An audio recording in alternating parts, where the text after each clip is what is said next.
Today's Friday, October 31st, 2025. Welcome to This Week in Natural Refrigerants News, where we recap the top stories on naturalrefrigerants.com.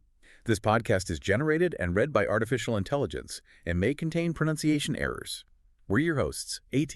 And MO. And the articles for today's podcast were organized by naturalrefrigerants.com's managing editor and written by its writers. You can find links to each article in the show notes. Okay, so let's jump right in.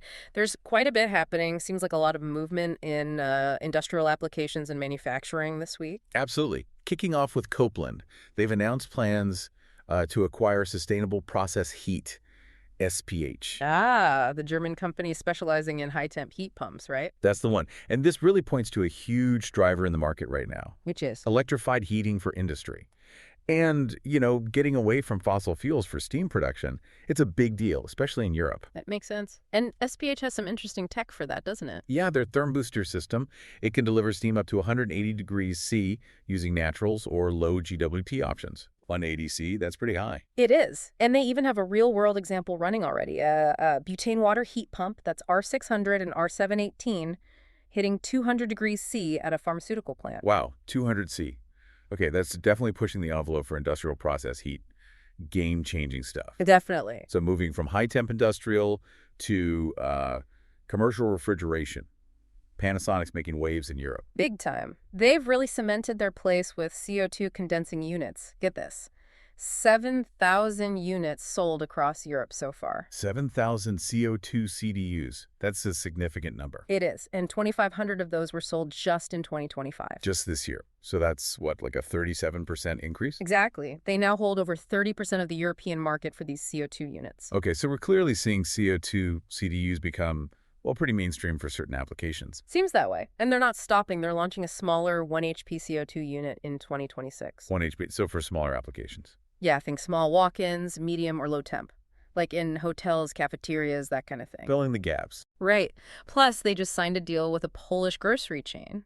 They'll be putting CO2 CDUs in 60 new stores. 60 stores. Okay, Poland's moving quickly, too. Yeah, the expansion is really ramping up. All right, let's shift over to Asia. Shanghai, Haili, and China. What's their story? They're projecting some pretty serious growth in their natural refrigerant business.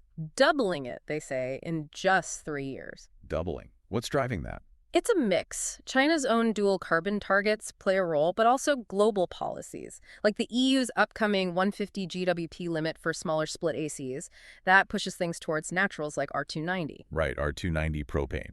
They're working heavily on that. Very much so. They've got a new 1.5 HP compact compressor. It's a dual-cylinder variable speed model, apparently the smallest dual-cylinder design out there. Compactness is key for R290, minimizing charge. Exactly. But what's maybe even more interesting is their R290 thermal module for EVs. For electric vehicles, using propane. Yep, an integrated thermal management module. Mass production is slated for 2026. Huh. So they're betting on R290 not just for stationary cooling, but moving into the automotive sector, too. That's a big move. It's a huge potential market. Okay, let's bring it back to the U.S. EPA and SNAP Rule 27. What's the update? So this is proposed Rule 27 under SNAP and is generally supportive of hydrocarbons like R290 and R441A for new residential and light commercial AC and heat pumps, too. Okay, support for hydrocarbons. What's the specific news here? The really interesting part is the flexibility they're proposing for demonstrating compliance. Flexibility, how so? Well, besides the sort of standard route of meeting the UL 60335-240 standard, the 4th edition, right. They're proposing an option to accept refrigerant use conditions if they're based on certification by a nationally recognized testing laboratory, an NRTL. So an alternative path to compliance using NRTL certification. Exactly. How significant is that for manufacturers? Does it make things easier, faster? It could be quite significant. It gives them another potential pathway, possibly a more streamlined one, depending on the situation. Could definitely help accelerate getting new, maybe even slightly larger hydrocarbon systems onto the market here. Interesting. More routes to approval usually help speed things up. We'll have to see how it plays out, but yes. Okay, finally, let's touch on an event announcement.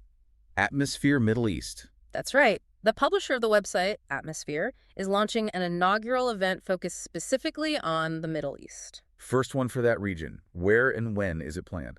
It's set for September 7th and 8th, 2026 in Abu Dhabi, in the UAE. Abu Dhabi.